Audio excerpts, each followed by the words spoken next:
Hey friends, I'm Matthew of Mixed Domestic, and I am about to take you on a journey of the immaculate world of fabric weaving. And where we're going in today's class tutorial presentation is what I've called cubes cubed, which are 3 different color families with a high saturation, mid-value, low volume version of that color that creates 3 different distinct cubes in this pattern. This was actually done with 3 half-yard cuts of Jennifer Sampu's Sky Ombre, which I love. And then for this video, I used grunge in my favorite colors. So if you are ready to learn this amazing technique that is not only cool to do, but will help you on your quilting journey, then stick with me.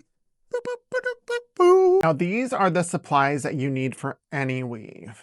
Starts out with my brand new mix weaver tool. It's stainless steel, super thin, perfect for weaving.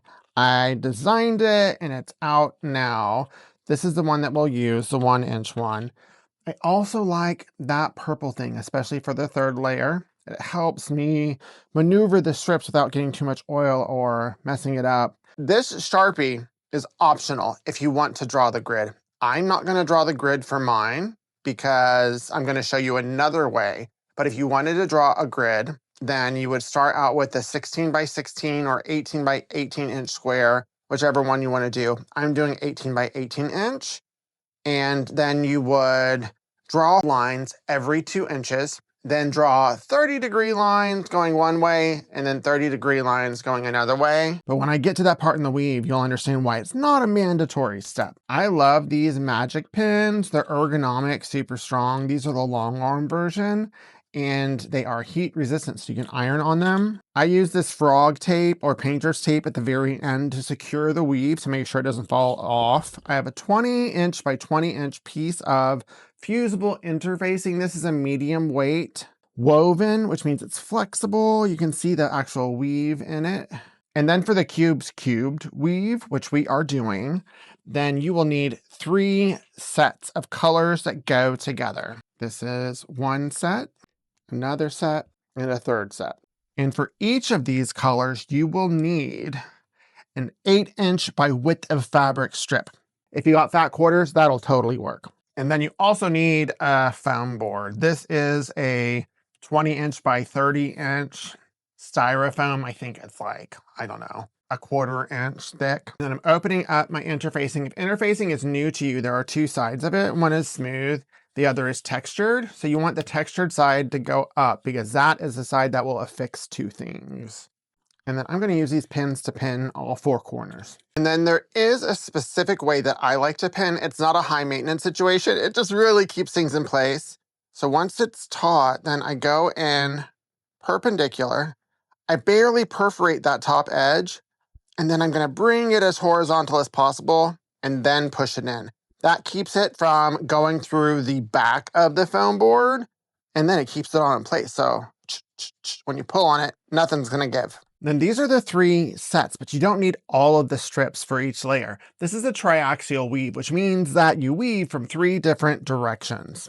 And we are going to start with the darker ones. So this one, and this one.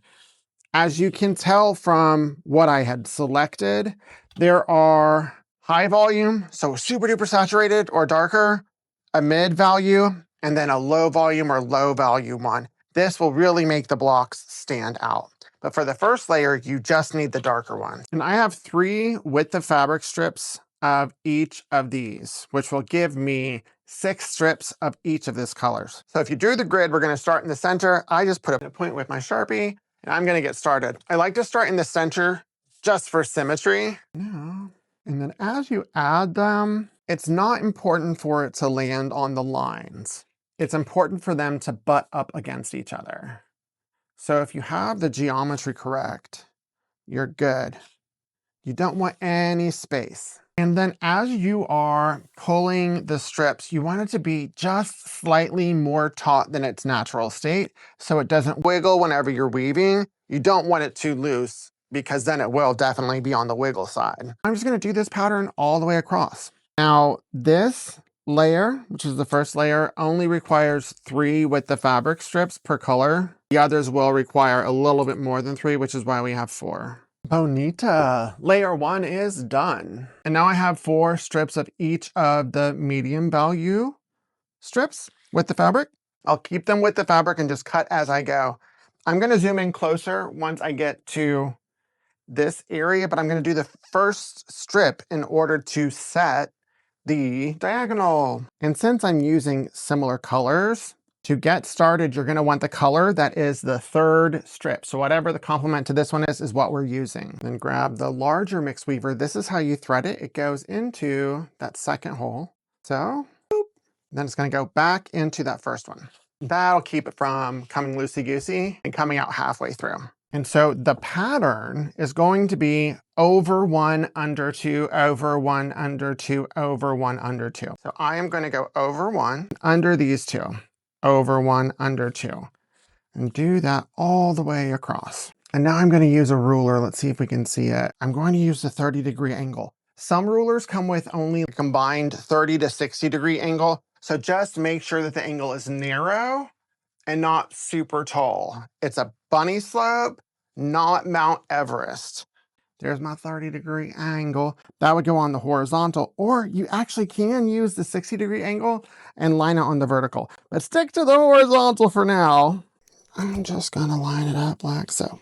Once I set this 30-degree, grab it, shimmy Cocoa Puff, ta-da. Let me bring it up a little bit. Shimmy. Like so. Grab my pins, pin it in place. I'm going to put one right in the center so that this doesn't shift as I'm adding more strips. And then I'm going to trim this, leaving about 1.5 inches extra. And then there will be one that's a little shorter, so save that for later. And then next up is using the color that is the first color. This is still going to be over 1, under 2, over 1, under 2. It's just going to start at a different place. Let me mark this on my board. So if this is 1, this will be 2, this will be 3, and then it'll start back at 1. If you wanted to number it all the way up, go for it. But what I mean by starting at a different place, still over 1, under 2, but instead this one's going to start at under 1, like so, and then it's going to go over 1, under 2, over 1, under 2, all the way across. And then one of my favorite notions that I discovered is this combination tweezers seam ripper. I love it. And I use this to help shimmy the strips in layer 2 down.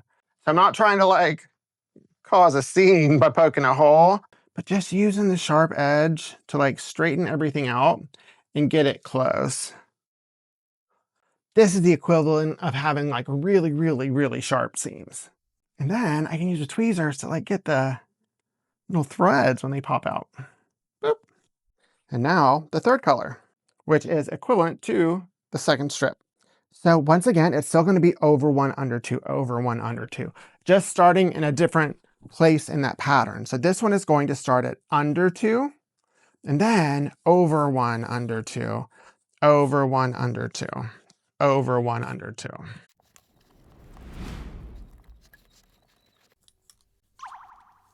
And I'm going to grab a new blue strip and then weave this the same way that I wove this. So essentially I'm starting over in that cycle of 3 with the over 1, under 2, over 1, under 2. And now we're going to work down. The only difference here is to make sure to go 3, 2, 1, 3, 2, 1 instead of 1, 2, 3. One thing to look at this point is where the diamonds are meeting. See right here, they're kissing at the finest point. Right here, the sharpest point is what's touching. If you see the fat part of the diamonds touching, that means that you have woven incorrectly in the wrong order. It's really easy to do, especially if that's your first time. So now I'm going to want this purple. This is where you bring in the shorter strips. And since this one landed here, essentially ending, I'm going to move 2 over. 1, 2. So I am going to weave here, which starts at an over 1, under 2. And one thing to look out for right here is that this is where it kind of starts to go askew for some folks. So if you have that grid, you want to make sure that the lines are going parallel with these strips. And this is where you share the pin. The pin's already here. Go like this, boom, boom. Oh. And I'm going to keep going all the way across. Next time I need the aqua. So from here, I'm gonna go 1, 2, and then it's gonna start over 1, under 2. And now I'm gonna continue to fill in this board.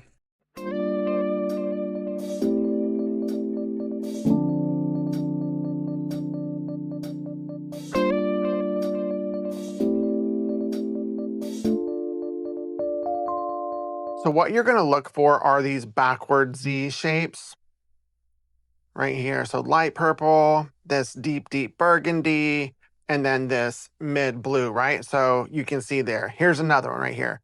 Mid blue, navy, this aqua. Another one, aqua, this deep, deep green, this mid purple. You're looking for that shape and you're going to go under it. This is still actually an over 1, under 2 situation, but instead of going over 1, under 2 from layer 1, you're gonna go over 1, under 2 of layer 2. So we are going to start with this light blue because I have found that the easiest spot to instruct folks to begin weaving is right here because there's an overhang and the others are like that. So we're gonna go into this and then out the blue. And what this is going to do, it's going to complete the blue cube. So one of the trio.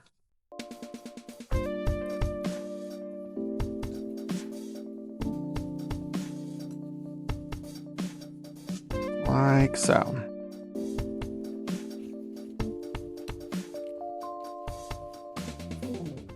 See how it's starting to form? Ah, it's so cool. And now I use the purple, because the purple is going to complete the top of this one. And a tip I actually got from a student in my most recent class was, whenever I have to weave where the pins are, I'm gonna skip that and then just go right here. See, I found the backward Z right here, and I'm going to insert into that light teal and exit that bright purple. Enter the bright teal, exit that purple, like so. And FYI, in the mixed weaver, these slats, they're one to help you with your fingers because it gives you something to grip onto. But if you have a tool like this, it can help it go through.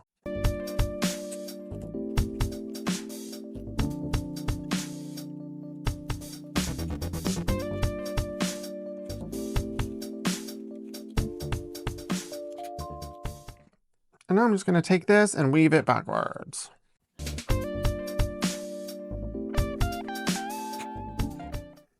Okay, so now I have this little flippity flop, and I'll just unpin it and then I will crisscross applesauce. And now I have one more color to complete this magic trio, and we'll be able to see the magic unfold. So now we're looking for the next one, which is right here. But one additional thing that I can suggest, if you have difficulty seeing it, you can put a strip here, which is where the strip you're weaving will go, and then put one here. And then you can lift it up, and that might help you see where you need to weave just to continue it. And so this one, see there's a pin, I'm just gonna skip it, and I'm gonna enter right here in the blue, exit that aqua teal, in the blue, out the teal.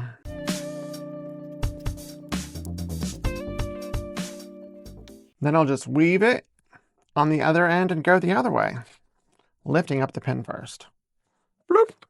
Oh my gosh. And now just continue going up and down in the same pattern. For me, it's going to be blue, purple, teal.